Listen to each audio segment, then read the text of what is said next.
Selamat malam Bapak Ibu, saudara-saudara, para sobat dan hendak sekalian. Kita bertemu kembali dalam channel kita Lifelong Education, pendidikan sepanjang hayat.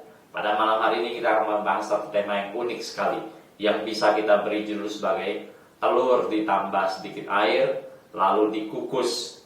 Nah Bapak Ibu, saudara-saudara sekalian, dengan judul ini kita akan membahas satu kejadian yang kami alami di China, di Xi'an. Jadi waktu itu istri saya mencret 1-2 harian. Satu hari bisa 8 kali sampai 9 kali. Jadi terus mencret, makan terus mencret, termasuk minum air juga terus mencret. Kemungkinan adalah karena waktu itu pada musim panas makan semangka agak banyak. Jadi demikian, tidak kuat tubuhnya menerima kondisi gitu. Nah, kemudian ada teman di sana menganjurkan dalam kondisi demikian masuk rumah sakit harus beli makanan sendiri rumah ke sana. Diinfus, makan yang lunak, bubur, dan sebagainya. Lalu ada teman menganjurkan untuk orang yang terganggu pencernakannya dalam kondisi yang sulit menerima berbagai macam makanan, yaitu dibuat namanya citangkeng, telur dikukus. Bagaimana prosesnya? Sederhana sekali. 1 butir telur ayam dipecahkan di dalam mangkok, diaduk-aduk, campur kira-kira 2-3 sendok air, campur, tambahkan sedikit dengan garam, terus diaduk-aduk, aduk-aduk sampai merata, ya sudah, dikukus.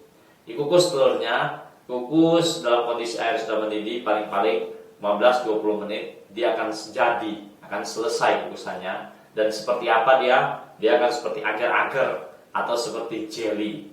Nah, dengan cara gitu, makan sedikit-sedikit pelan-pelan. Nah, telur citangkeng atau telur yang dikukus dalam kondisi yang seperti ini, dia mudah sekali dicerna oleh tubuh, mudah dicerna oleh badan kita, sehingga orang yang dalam kondisi sakit dan waktu itu pencernakannya terganggu pun dia bisa makan itu dan cukup memberikan tenaga, kekuatan untuk menolong pemulihan. Tentu juga dibarengi sedikit dengan makanan lain yang melunak, yang bisa diterima, dicerna oleh tubuh. Kemudian keluar dari rumah sakit, berobat jalan, sambil terus dibuat makanan yang sederhana seperti itu. Pelan-pelan kondisinya makin baik dan sembuh. Nah Bapak Ibu saudara-saudara sekalian, satu pihak telur ayam makanan yang bergizi, kaya protein, dan juga dalam kondisi pemasakan yang sederhana, penyajian yang sederhana, dia akan mudah dicerna oleh tubuh kita dan mencukupkan kebutuhan gizi dalam tubuh kita. Pemrosesannya tentu sederhana sekali dengan cara seperti itu. Dan bagi orang yang sedang sakit pun makannya gampang sekali. Karena lunak seperti jelly, seperti agar-agar. Dan hanya tambah sedikit garam memberikan rasa dan dia makan, mudah-mudahan lezat dan cepat sembuh. Nah Bapak Ibu saudara-saudaraku sekalian, pengalaman demikian terus lama berlangsung sampai 1 hari. Bapak saya sendiri di samping. Bapak saya sendiri, satu kali dia waktu itu umur sekitar 75-an. Satu kali dia jatuh, keselio dikit, jadi dia takut lagi untuk jalan, tidak terlalu mau lagi jalan. Jadi duduk, lalu banyakkan baring, duduk, banyakkan baring, sampai setengah bulanan, banyakkan begitu, duduk baring, makan sebentar, duduk baring, bahkan kemudian banyakkan baring. Ya. Nah dalam kondisi seperti itu, makannya juga serba terbatas, banyakkan baring. Lama-lama kakinya menjadi mengecil. Lama-lama juga tenaganya berkurang, bahkan tidak bertenaga. Lama-lama dalam kondisi seperti itu 1 bulanan, ya bangun pun susah. Bangun dari tempat tidur pun susah. Sehingga mau buang air besar, mau buang air kecil, hanya disediakan tampungan dekat dengan ranjang. Bahkan hanya kasur di lantai untuk memudahkan dia kalau perlu makan atau perlu buang air besar, buang air kecil. Nah dalam kondisi yang susah begitu, menjadi lemah sekali, hanya masalah sepele. Kemudian karena terlalu banyak baring, tidak terlalu mau berjalan, kondisi makin lemah. Akhirnya kami pulang dan kami coba merawat dia 1 mingguan. Saudara-saudara lain juga bergiliran pulang, rawat 2-3 hari, rawat 1 mingguan. Nah, waktu kami pulang, salah satu hal yang kami lakukan adalah selain mendorong dia untuk rajin, lebih rutin minum air hangat, terus rutin tangan. Juga makanannya supaya mulai rutin. Salah satu yang kami buat adalah citankem, telur kukus. Jadi gimana? Telurnya dipecahkan, masukkan mangkok, tambahkan sedikit air, tambah sedikit garam, aduk-aduk merata, kukus 15-20 menit, sudah jadi seperti jelly atau seperti agar-agar. Dan berikan pada dia makan.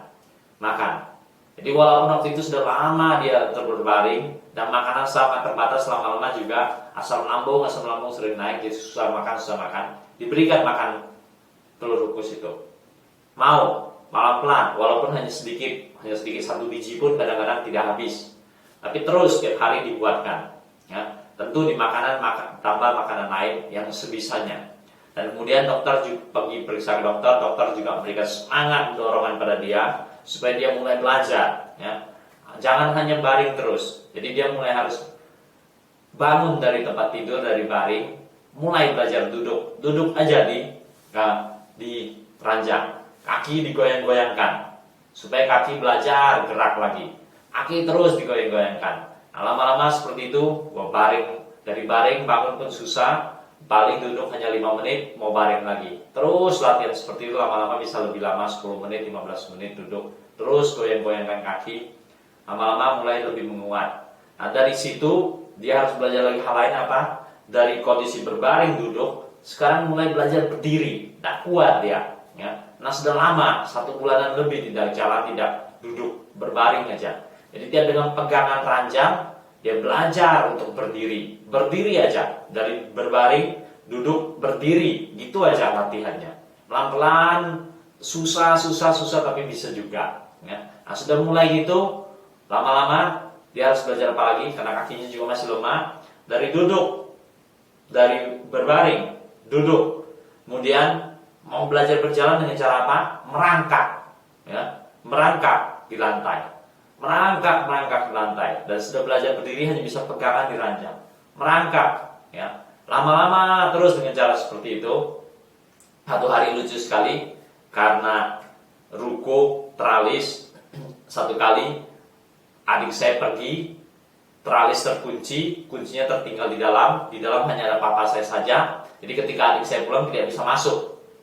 Hanya bisa dibuka dari dalam karena kuncinya tercantol dalam. Nah, mau tidak mau dia dalam kondisi seperti itu, dari tempat tidurnya dia merangkak terus sampai ke teralis besi dan membukakan pintu. Karena terpaksa, justru dengan kondisi begitu, lalu dia menjadi makin kuat. Lalu pelan-pelan mulai belajar berjalan pakai tongkat atau pakai tongkat model segi 4 itu, ada 4 kaki, pegangan gitu, mulai bisa belajar berjalan. Itu pengalaman yang menarik sekali Bapak Ibu saudaraku, para sobat dan handetolan sekalian. Dalam kondisi dia terus berbaring, jarang makan, asam lambung naik, pencernaan terganggu. Berikan makanan yang sederhana, makanan yang lembut-lembut, macam-macam. Salah satunya yang paling penting juga waktu itu adalah citankem, terus telur kukus. Ya. Menarik sekali, menolong dia. Makanan yang lunak, makanan yang mudah dicerna, mudah diterima oleh tubuh, walaupun dalam kondisi dia badan tidak enak dan pencernaan terganggu. Itu sangat menolong dia, memberikan gizi, memberikan protein, dan lama-lama dia sudah mulai bisa duduk, bisa berjalan, bisa kuat kembali, semangat lagi hidupnya.